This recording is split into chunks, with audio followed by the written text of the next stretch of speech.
സദസ്സിന് നമസ്കാരം.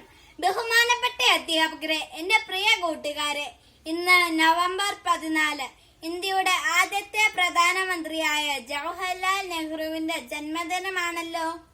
ഈ ദിവസം നമ്മൾ ഇന്ത്യക്കാർ ശിശുദിനമായാണ് ആചരിക്കുന്നത്. കാരണം എന്താണെന്ന് അറിയണ്ടേ?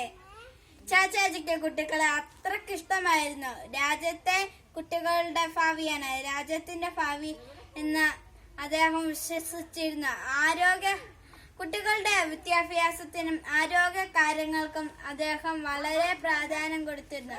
കുട്ടികളോടൊപ്പം ഇടപെടാനും കുട്ടികൾക്ക് വേണ്ടി എഴുതാനും അദ്ദേഹം സമയം കണ്ടെത്തിയിരുന്നു. ആധുനിക ഇന്ത്യയുടെ ശില്പി എന്നാണ് അദ്ദേഹം അറിയപ്പെട്ടിരുന്നത്. ബാലവേലയും കുട്ടികൾക്കെതിരായ ആക്രമണവും ഇല്ലാത്ത ഇന്ത്യയാണ് അദ്ദേഹം സ്വപ്നം കണ്ടിരുന്നത്.